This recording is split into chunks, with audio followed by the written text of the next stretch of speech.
Hello and welcome to Craft with Sarah and day 2 of the Christmas Craft Countdown, where I'm sharing 20 Christmas-themed Cricut paper craft projects over the next 20 days. Today's project is a layered cardstock design of this lovely British winter scene. We've got our postbox in the middle and some beautiful little robin birds enjoying the snow underneath.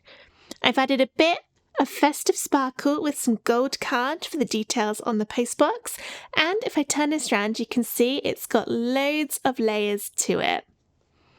This would look lovely either mounted in a frame or a shadow box, or you could resize it smaller to go on a greetings card, or you could even stand it up directly using the free stand and hook SVGs that are available in the Foundation Learning section on the schedule page for the Christmas Craft Countdown.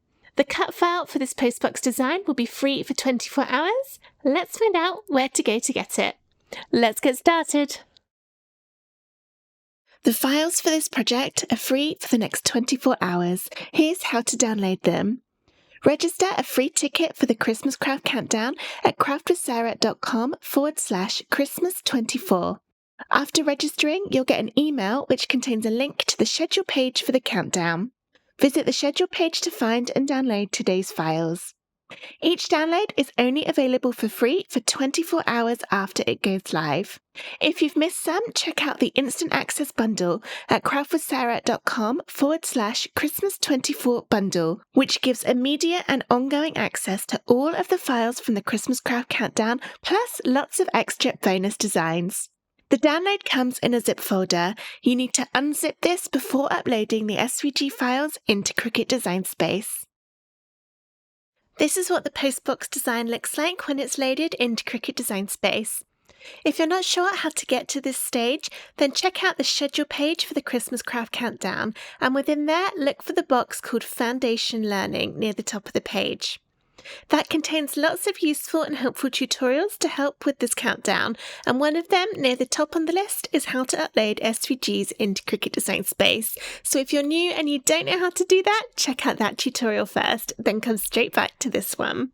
The design loads in at a good size to cut. It's just over 6.5 inches wide, but if you want to resize it, you can do that very easily.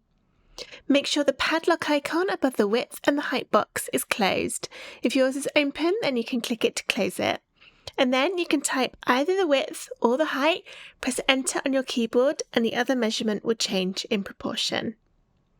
I'm going to cut mine at 7.5 inches wide, and that makes it just over 7.5 inches tall too. I made the snow on this design a slight off-white colour so it's easier to see on the screen, but when you're cutting it out, it does look best if you use a pure white colour for all of these bits. If you have some shiny gold card, then it's nice to use that for the crown, and the top that goes around the hole on the letterbox just adds a little bit of sparkle and makes it look nice and realistic. When you're ready to cut the project, press Make over on the top right of the screen. This will separate out all the different colours for you. You can change the paper size by looking in the drop down here. And then if you want to, you can click and drag to move things about to take up less space on your cardstock. If you want to change the paper size, you will need to do that one at a time for every single colour. When you're happy with how everything's looking in Design Space, press Continue to connect to your Cricut, get everything cut out from cardstock, making sure you don't lose any of the pieces along the way, as some of them are fairly small. And then I'll show you how to stick it all together. Here are all the layers of my postbox design cut out, and I've roughly laid them on top of themselves in the correct order, following the assembly guide that's included in your download folder. This just makes sure I can check I'm happy with all of the colours and that I haven't lost any of the little pieces along the way. We'll be sticking this together with a combination of glue and foam squares. The glue I like to use is called Bearly Art Glue, and I also like Collall. And the reason these two glues are great is because they don't bend or wrinkle the cardstock like some other glues can do. To add some dimension, we'll use some foam squares or foam pads. The ones I'm using are from Dot and Dab, but any will do. If yours are large, you might need to cut them smaller with some scissors to fit into some of the little gaps. As with all my layered designs, we'll start at the bottom and work upwards. So I'm going to move these apart from each other, but try and keep them in some kind of order, because I've already gone to all the effort of putting the bits in place. I don't want to wreck that completely. So I'll move those over. And then we've got the very bottom 2 layers, which are this one and this one. So this layer here we'll add the foam squares to. So I'll turn it upside down and add some foam squares. This is quite narrow around that edge, so I'm going to have to cut my foam squares smaller to fit in there. You want to make sure that your foam squares don't go over any of the edges or in any of the gaps, either in the fence or the trees. Otherwise you'll be able to see those bits of foam when your final project is stuck together, and we definitely don't want that. We want them all to be nice and hidden. Make sure you put a good amount in the middle as well as around the edge so that everything will stay nice and stable. I'm doing all the big areas now before I cut these smaller to go around the border edge. Luckily this is the only one with the border that will be sticking on with foam squares, so it might be a little bit tricky on this layer, but at least it's only the one. Alright, I've got some foam squares that I've already cut in half for a previous project, so I'm going to use those ones just to add some stability around the edge of the circle and also in the middle of those 2 fence posts. There we go, and I need one more, but I have run out of ones. No, I haven't. Found some more. My desk is always covered in various sizes of foam squares. Alright, that's looking good. So now I've got all my foam squares on there, I can peel the tops off to reveal the stickiness underneath.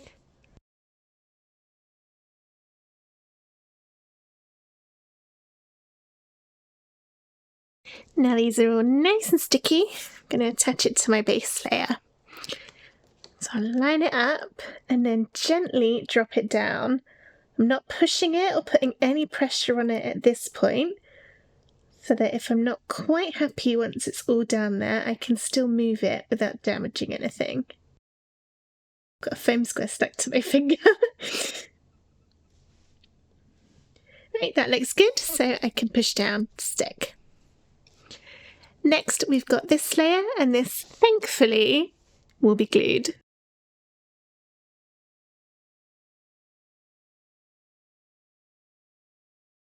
Bring these ones back in. It's a little bit fragile this because of that thin border. Be very careful not to drag the glue across anywhere it's not supposed to be. So I'm gently placing down. Wiggle it into position and push down softly to get it stuck, but without smushing that glue everywhere. Lovely. Now we're starting on the post box with this piece, which will be a foam square layer.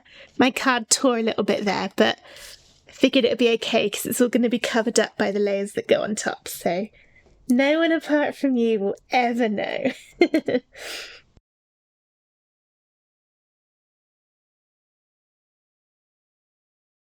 Line this up along the bottom and also against the edge of the post box. The little birds are very narrow on those legs, so make sure you don't tear them. Although at this point in the design, if you do tear them, it's not too much of a problem. A bit like my bottom bit here, if you do tear them, you can just stick the bits that tore on afterwards and it will get covered up by the layers that go on top. Next we've got this piece with the oblong in the top.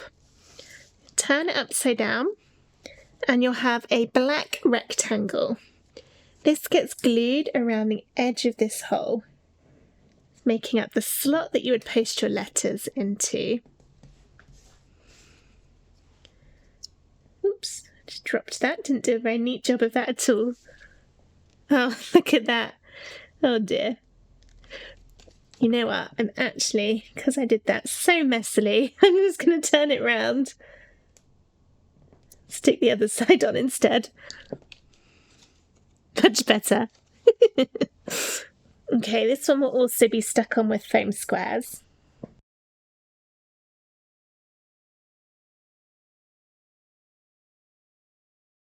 Stick this one on. This is going to cover up my little mistake on that red card underneath. Like that. Then we've got the top of the post box. The next piece is this one with all the little holes in it. Another foam square layer. I'm going to add some of my ones that I cut in half along that bottom. Remember, you don't want any foam over any of those holes so that you don't see it. This goes right along the top, not on that little bobbly bit, but just lined up on the sides. On top of that, there's one more red piece, darker red, to go at the top here, which I'll foam square on.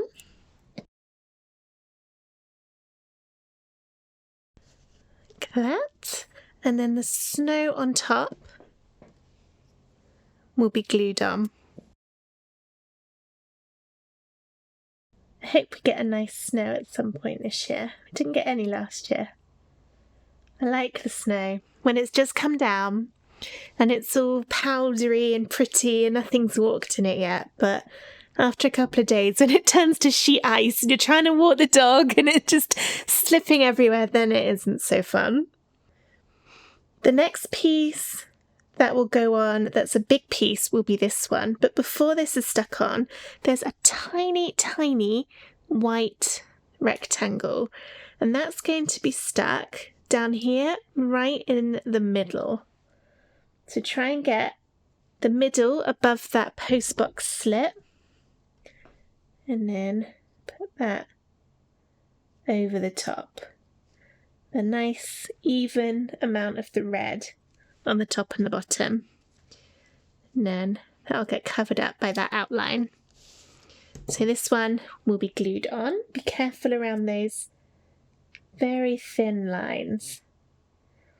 This is why the Bearly Art Glue is brilliant, because it's got such a fine needle tip on it. I'm pushing so gently.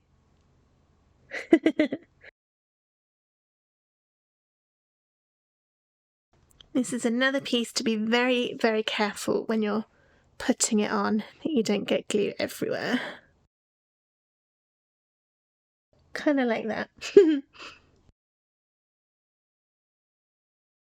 If your glue does smush out, like mine's done a little bit here, you can run a fingernail down it to tidy it up.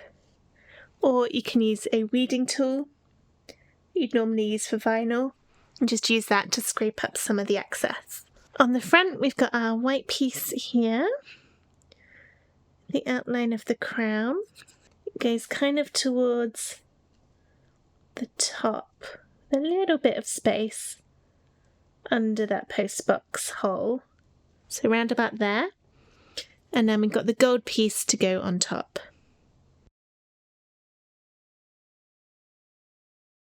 Then there's one more little bit of gold, which is the outline here. I'm going to put my glue straight on. I think that'll be easier. It's a very tiny little piece. Actually, that wasn't a good idea because this piece doesn't quite go all the way to the edge like I thought it did. Okay, don't do what I did. Put your glue on the back of the gold bit instead. Next up, we've got this black piece, which makes up the base of the postbox. This one will be glued on. Getting close to the end now. Then there's another black piece, but before I do that, I'll just glue on a tiny thin bit of snow to look like it's collecting on the base of the postbox. That's this diddy little thin little piece. There we go. This black bit next to raise out the beaks and the feet of the robins. This one is a foam square layer.